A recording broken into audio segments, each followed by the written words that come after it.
Ladies and gentlemen, it's 1:30. I'd like to call the February 17, 2014 meeting of the Traffic and Transportation Commission to order.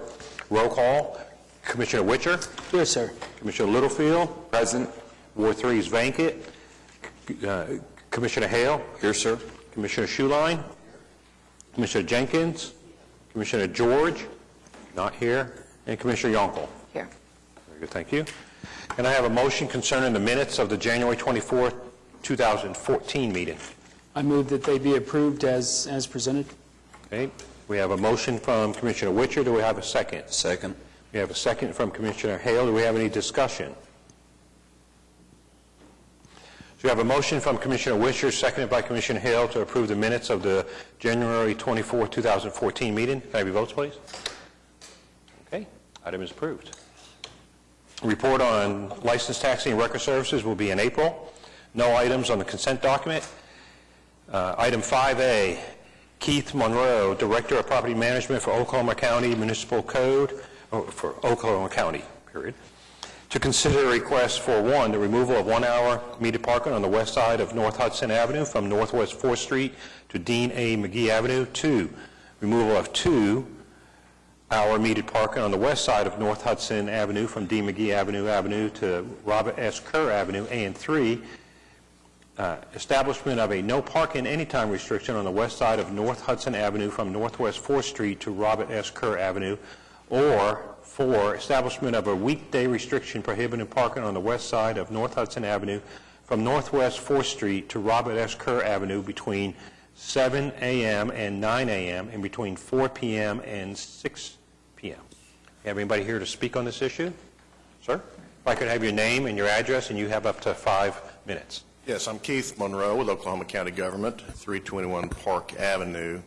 And as you stated, the request is to remove the metered parking on the west side of Hudson. I understand that the staff recommendation is to perhaps limit the hours of operation or the hours of use. My only concern there, for those 6 spots immediately west of the parking garage entrance, we've noticed that some people will park there, simply pay the ticket, leave their car there as long as they can. I don't know that that would help us in any way by limiting the times of metered parking, but we're willing to try anything. So, All right, thank you very much. Thank you. May I have staff input, please? Okay, and Mike, do you want to go ahead and bring up the first video file? Since the January meeting, Oklahoma County was gracious enough to offer us up the use of a 6th-floor office space, so we were able to run video and observe traffic patterns basically all day long, from about the afternoon of February 7th through the morning of February 11th. So we were able to capture a Friday afternoon, a Monday's worth of traffic, and a Tuesday all day, and then a Tuesday morning. The Monday, which was February 10th, was first day of court, or that was the day when new jurors were populating the jury pool. And so we've got, what we did is we took a few clips from the videos that we recorded. And the first one that I'm going to show you will show you, as you can see, well, you can go ahead and run it at this point in time. What you're looking at right now is a morning view on Hudson Avenue. This will be Monday morning on February the 10th. The driveway where the white pickup is or that entrance where that white pickup is pulling in, that's kind of like a public entrance for the garage. At this point in time, no one has yet to park on the west side of Hudson, anywhere from Kerr, which is at the bottom edge of your screen, all the way up to 4th Street, which is at the very top. What this is really giving you is a sense as to how well traffic's able to move around in the area. Traffic has not picked up, not gotten to its worst yet, but this clip was selected because up until now there had been no parking. You can see that on the left side of your screen, the first vehicle has arrived. And our intention in making the recommendation that we are, which was number 4 on this thing, originally it was written to give you the opportunity to restrict parking to both like a morning period from like 7 to 9, which would basically prevent people from getting onto or from parking early on Hudson, and then in the afternoon to do kind of a similar restriction. In the afternoon, the west side of the street naturally cleans itself up, so by the time the garage traffic is exiting, there's really no interference. It's this morning period where where if you're watching the video, you can see that with the presence of a parked vehicle, it's starting to affect, transit operations. And as time goes on, as you get closer to 8 o'clock and even all the way up to 9 o'clock, presence of vehicles parked on the west side of that street will have kind of a profound impact on how traffic can get into the downtown if their destination isn't the garage, if they're wanting to go to a destination further south from there. But at this point in time, our recommendation is to encourage looking at a weekday parking restriction that would just prohibit parking from 7 to 9 a.m. Because prior to 7 a.m., there's no parking on the street. So really, you wouldn't be in a position where someone might arrive, park early, and then leave their vehicle, where they might be in a position where it might cause traffic interference later on in the morning. Prior to 7 o'clock, there's no activity on that side. So if we can just prevent that from occurring, this should keep Hudson free-flowing enough so that those people that are desiring to go further south of Kerr on Hudson won't be as impacted as they would be had that parking lane been made available.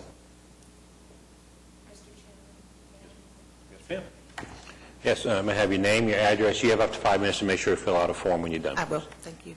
I'm Jane Jenkins, 211 North Robinson. I spoke with I'm with Downtown Oklahoma City Incorporated, and I addressed you last month and asked you to defer this. In the interim time, we have been able to contact the adjacent property owners, and so they've all been aware that this is before you, and none of them have any real issues, and so that was important to us to know that. I also spoke with Mr. Monroe, and we do support option 4 here, which is limiting the parking in the morning because there are some very evident early morning problems. I also have an agreement, a gentleman's or gentleperson's agreement with Mr. Monroe that we'll watch this, and if this isn't enough to take care of the traffic problems that they have entering the garage, we're willing to go back and revisit it again if there need to be harsher, longer restrictions or complete removal of parking. But I do know that that parking does get used a lot on the weekends for the art museum and such, and so trying to do something with time, place, and manner, or limiting the parking when it's during the hours in which it creates a problem, I think is good. And then if it continues to create problems, DOKC is more than willing to go back and look at other ways that we can assist in moving the traffic down here. So, thank you. And so the other reason in recommending a restriction which only applies weekdays from 7 to 9 is it would leave, these blocks available for parking after hours and during weekends. Okay, do we have a motion concerning item 5A? I'd like to make a motion that for an establishment of weekday restriction prohibiting parking on the west side of North Hudson Avenue from Northwest 4th Street to Robert S. Kerr Avenue between 7 a.m. and 9 a.m. And in the afternoon also? No, just the morning. I'll second. Okay, so we have a motion from Commissioner Hale, seconded by Commissioner Schuline, to approve item 5A, only the first portion of item 4, which goes that morning time. That's the motion. Okay? Do you have any talk on this item? I'd like to, my understanding from this is that staff is recommending having this restriction for 2 blocks from Kerr up to 4th Street, and I'd just like to hear why not just the block from Kerr to McGee? Well, in this if we were to run more of the videos, you'd see that the parking north between McGee and 4th Street doesn't really, the first people to arrive don't even typically arrive till 8:30 or even later. So by keeping these 2 blocks open, any impact on parking on that block between McGee and 4th Street is minimal. And even in this block up until about 8:30, it's really light anyway. But what few vehicles do get in there and park do have a tendency to have a kind of an adverse impact on the morning commute into So it downtown. disrupts the commute more than it's going to disrupt people needing to park there? Kind of.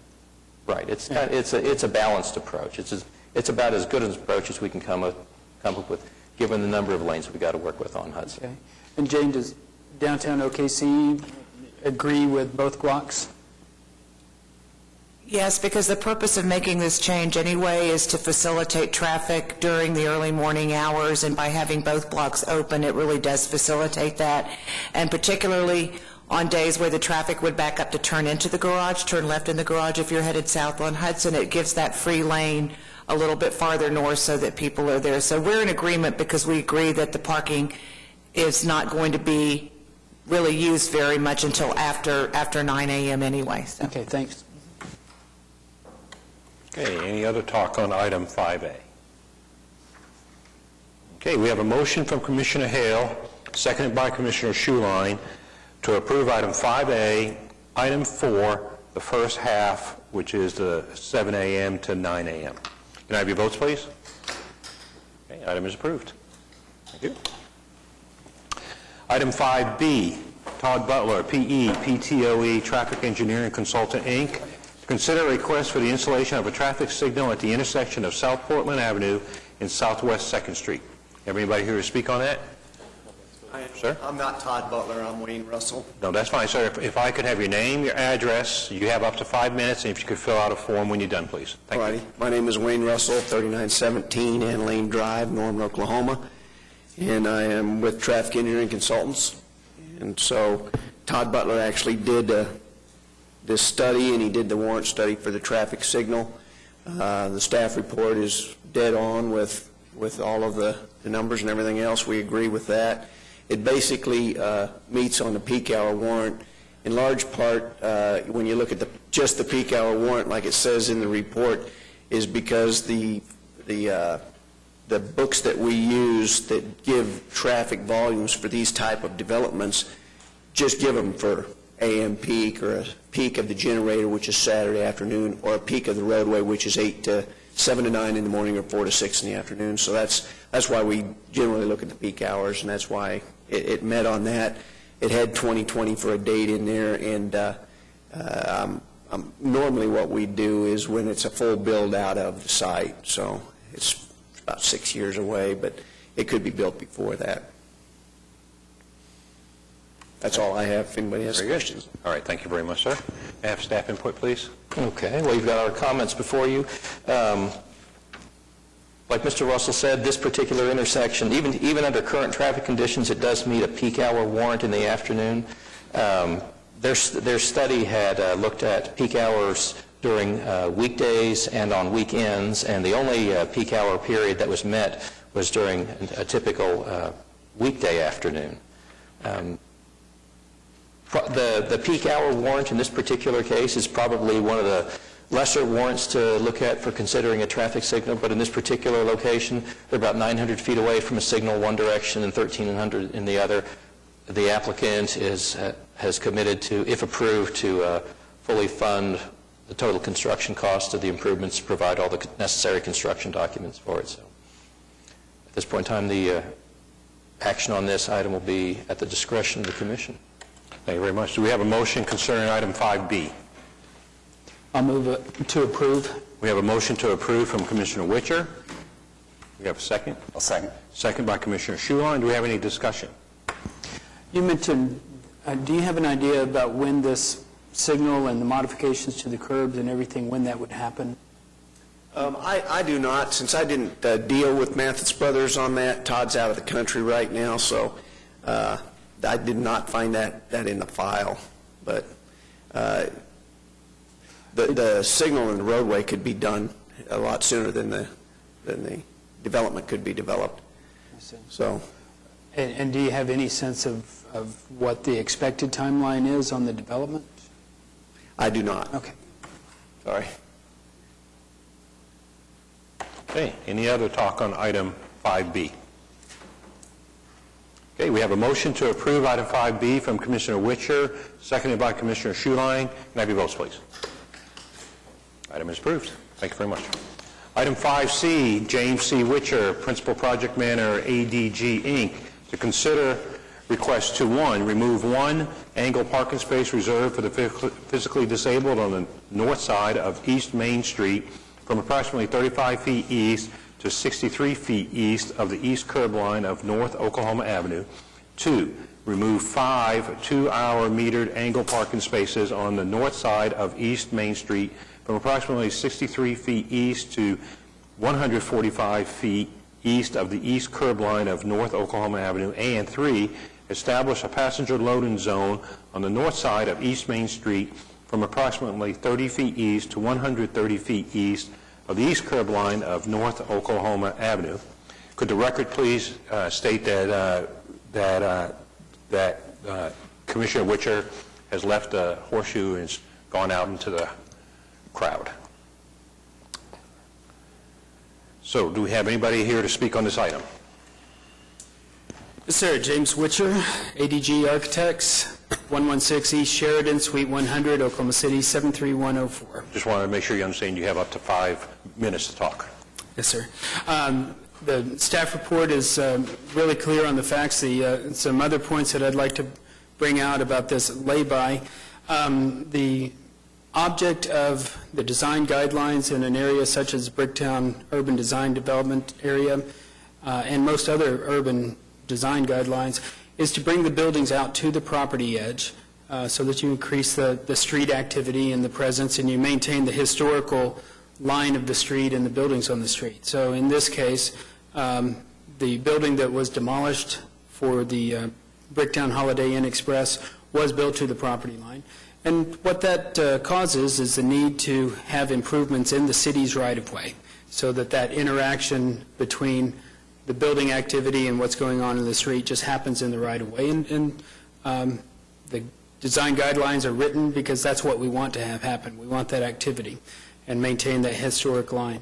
So everything's happening the way it's supposed to be. It's just one of the rules that we need to go through a process of approval at this commission, and then on to planning, I believe, has to, or for a variance, it has to, Board of Appeals has to have our approval first before can approve this covered drop-off area for the hotel. Staff report has pointed out that because it's in the right-of-way, it cannot be for the exclusive use of any one party. It makes sense that most of the people using it will be clients for the hotel, but it's not exclusively for the use of the hotel. It could be folks even dropping off under that to go across the street to one of the businesses across the street. We have lost a number of parking spaces, angled parking on Main Street. For full disclosure, there's parking on the west side of the hotel building, which is on what was once Oklahoma Avenue. North of Main Street, Oklahoma Avenue has been vacated, so that is private property. But as a practical matter, it would be too hard to police those parking spaces being for the exclusive use of the hotel. It's the intention of my client to be loose about who's able to park there as long as it doesn't become an impedance to the clients of the hotel. So if you have any questions, I'll be happy to answer them. Thank you very much. Can we have staff input, please? Okay. The parking spaces in question that were on the north side of Main Street, they've been out of service and unavailable for public use since about August of last year. This is an application which is basically going to restructure the public right-of-way. It eliminates 5 metered parking spaces plus one that's currently reserved for use by the physically disabled, and in its place they're building a lay-by area to drop off their, I guess, customers towards near the front of the building. Action on this particular item would be at the Commission's discretion. Thank you. Do I have a motion concerning item 5C? I move to approve. We have a motion from Commissioner Littlefield to approve. Do we have a second? Second. Second from Commissioner Schuline. Any discussion?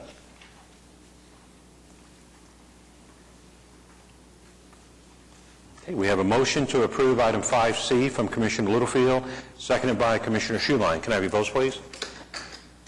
Item is approved.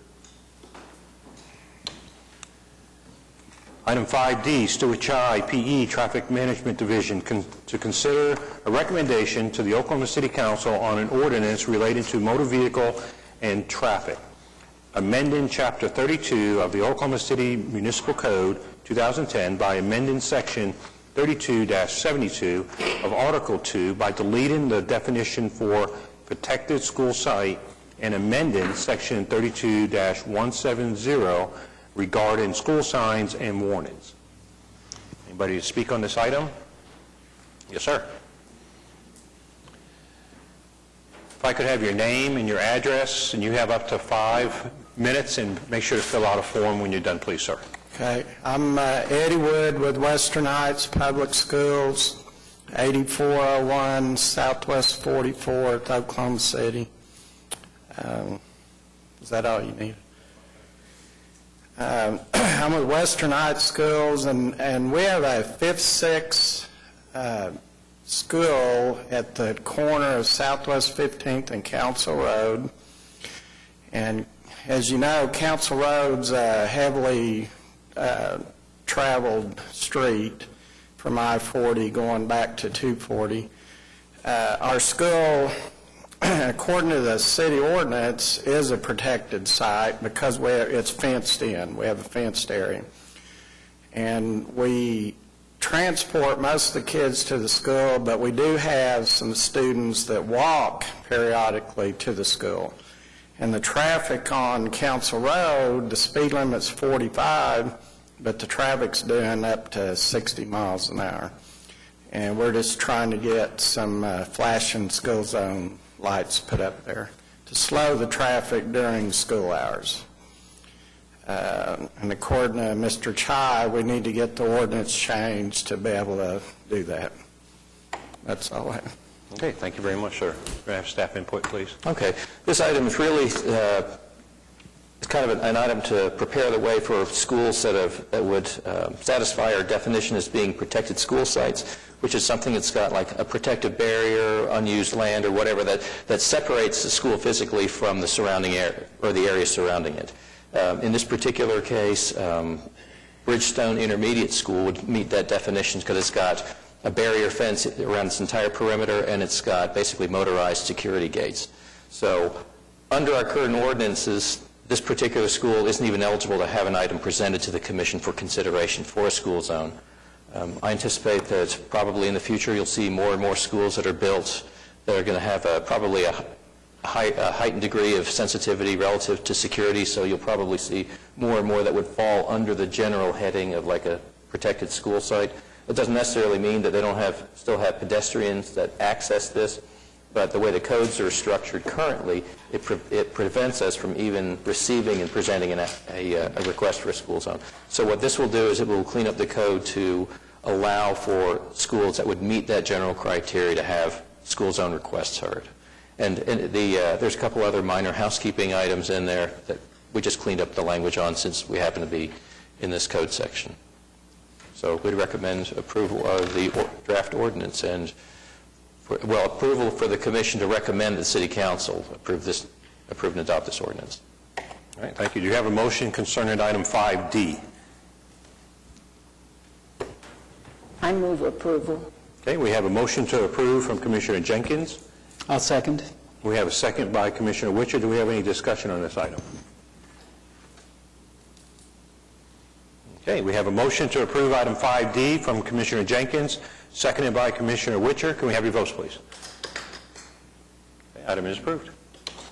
Item 5E, Walter Kula, Chair, Traffic and Transportation Commission, to consider forwarding a resolution expressing concern of the Traffic and Transportation Commission to the City Council relating to companies which provide Internet application-based vehicles for hire transportation network vehicles servicing within Oklahoma City. Do you have anybody here to speak on this item? Okay, can we have staff input? At this point in time, I think this was an item that you'd requested at the last meeting, so I believe it's probably most appropriate to defer to you on presentation. Okay, do we have a motion concerning item 5E? Move to approve. We have a motion to approve item 5E from Commissioner Littlefield. Second. And a second from Commissioner Schuline. Do we have any talk on this item? Then I'll start, as you said, Stuart. As we talked last month, and over the last 4 or 5 months, we are concerned about vehicles for hire, possibly with these kind of web-based, don't fall into the current taxi, current limo ordinances that we have. And we've been talking about it for 4 or 5 months, and it got to the point that we felt in a general talk up here that we needed to let City Council know that we're concerned for public safety, that we feel we should have some sort of ordinance out there regulating this to ensure that the public safety is out there. And so what this resolution would do is just pass it along to City Council that we're very concerned, and we recommend that they help the city manager's office to get this on record, get it in ordinance, so we can go ahead and ensure the safety of everybody out there. So, any questions about the wording, or any questions about anything? Are we good? Sure. Very well written, right to the chase, says how we feel, it respects the current folks that are following the process. Okay. 2 points I'd like to just mention. It's my understanding that the draft ordinance is available. I'm going to ask Mr. Chai to find it if you could and get it emailed out to all the traffic commissioners. My understanding it's either has gone out or is going out to the industry, taxis, limo services, everybody that would be under the vehicle for hire, and it has also gone to City Council just as an info to them of a draft ordinance that's coming up to us. So there has been movement over the last month, 2 months, that there's a draft ordinance now that's kind of gone out to get. So what I would ask is to create a subcommittee of at least 2 commissioners that could meet whenever the city is having meetings with the industry, to just represent, hear what's going on, and then to report back. So, and the goal from what we've heard from last meeting is to get an ordinance to us as quick as possible. They weren't able to make it because they wanted to go out to industry to make sure they had time to read it and to go to meetings and be able to make sure it's what we want.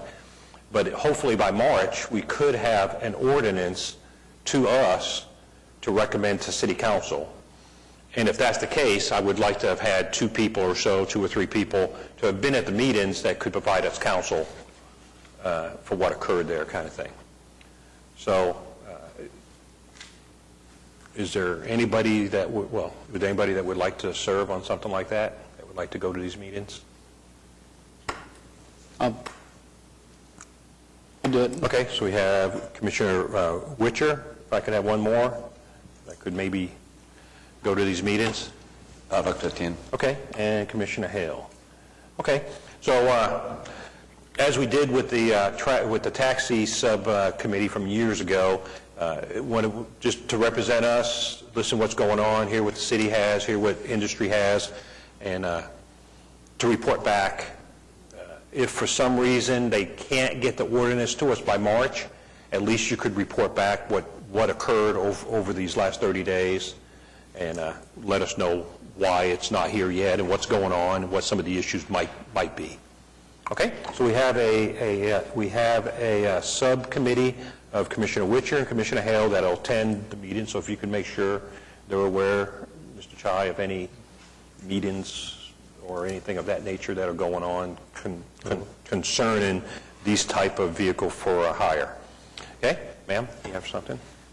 Can you clarify, what is the parallel path looking like with the work at the local level and now knowing the state level activity on this? Because the Business and Commerce Committee approved the first round, goes to the Senate next, then would go to a House committee, then to the House next on just pushing the ride-share application-based services through, circumventing and really preempting any local regulation. So I guess how does it work together? Well, from what you're mentioning, there was a news article on Friday summarizing a Senate bill When you read the Senate bill, it was a good summary, basically laying some state oversight about insurance, inspections, all to be determined what that means. Who would check insurance, who would inspect, who would monitor, who would handle any problems of that nature. So I have a call in to Senator Jolly to ask him to provide me counsel on why he wanted to limit these type of vehicles for hire from allowing cities to provide oversight in their city, as we do with taxis and records and limos and horses and all those kind of things. Just ask him why. So that's a great point that you bring up that I don't know. In my understanding, if the state makes a requirement that doesn't allow the city, then it makes a requirement that doesn't allow the city. Does it nullify this work, then? Would a Senate and then representative, the whole House approved bill nullify the local? It's my understanding that the ordinance that might go in, if we were to take this ordinance and approve it at our level, go to city council and they approve it, and there's an ordinance in place to oversight these type of vehicles for hire, and then if the state came in and said cities could not, then I defer to council to provide counsel. The current version of the state Senate bill is, if it is passed as is, would likely preempt the cities from any action or regulation if the language is as it currently is written. If there are amendments, that's another story that I wouldn't be able to guess at this moment. But to directly answer your question, yes, if we are preempted by state, it would nullify the ordinance. So given that, what we have before us, which is intended for city council, do we need something before us that then gets to the author of our House representatives that would then, because the train has left the station on the Senate portion of this, in my opinion. It has not left the station fully to go to the House. Does our message need to be taken there? And if so, how does it get there? Well, that's a good question, and I was thinking the same thing, and this is just thrown out as a general thought.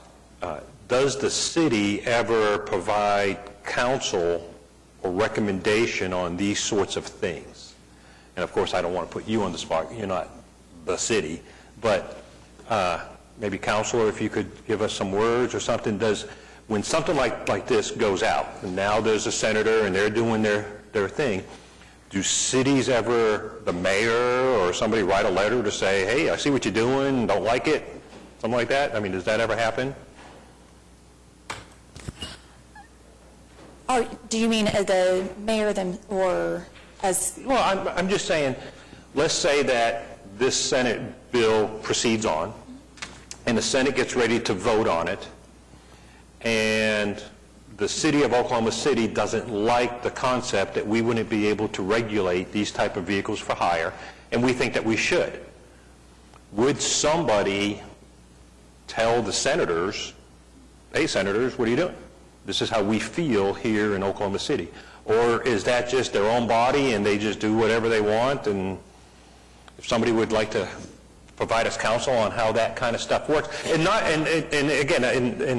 I'm talking more of a general, I mean, it could be any issue that's out there. Of course, we're only worrying about this right now, but just in general, does the city ever do that kind of thing?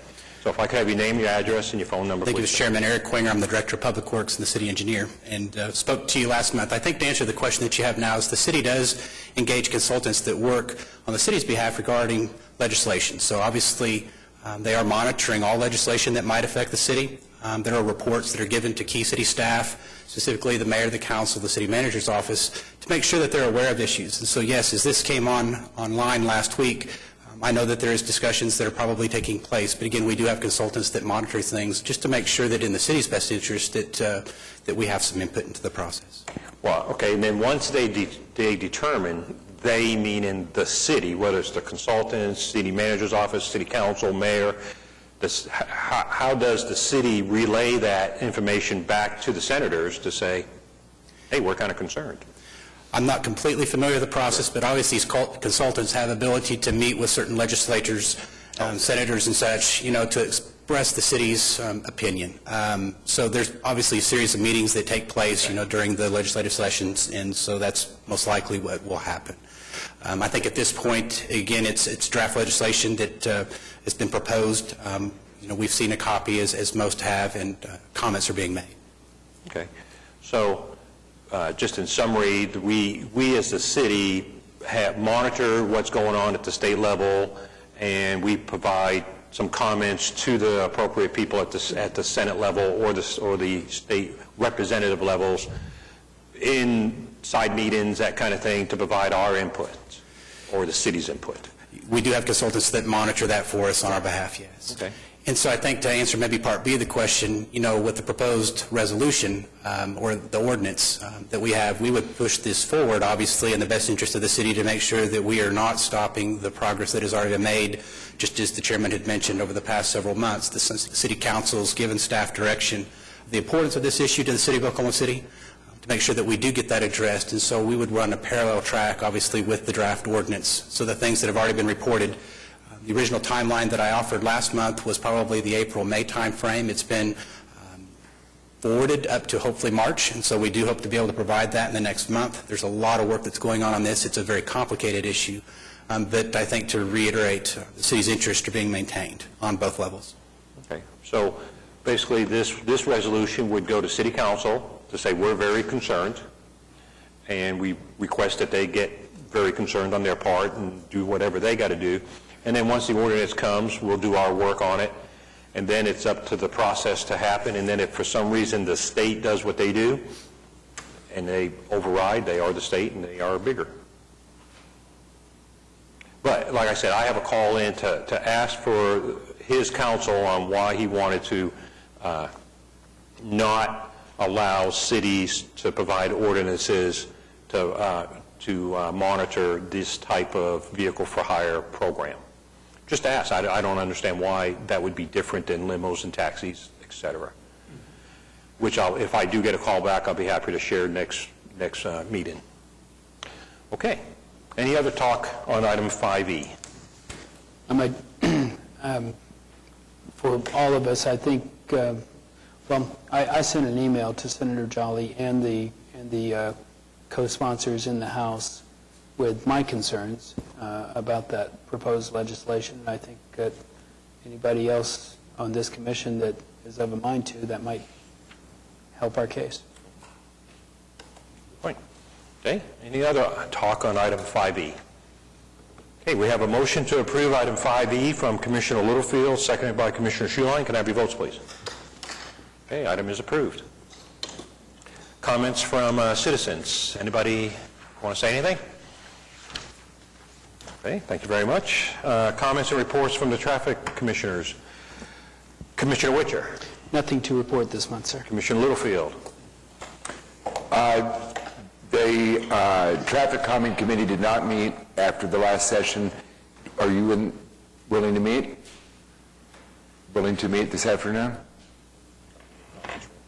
Yeah, Sounds good. Let's do it. desire to meet. I think we can go over a couple things.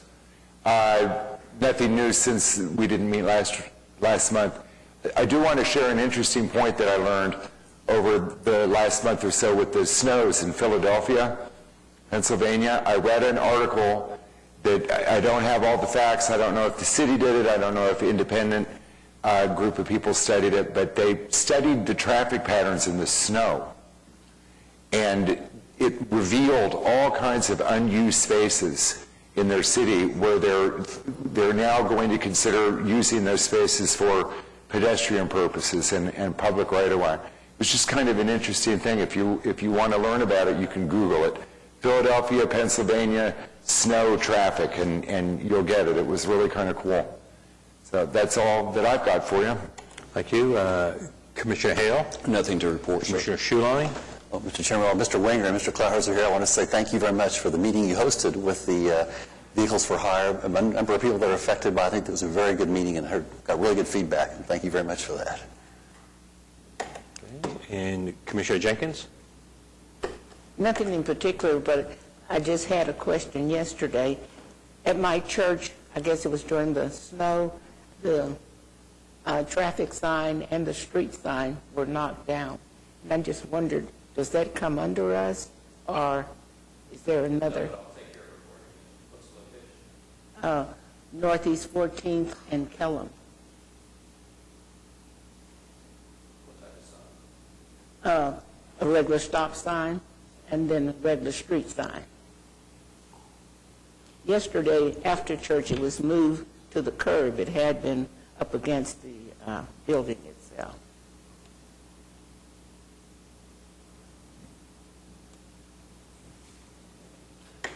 And Commissioner Yonkel?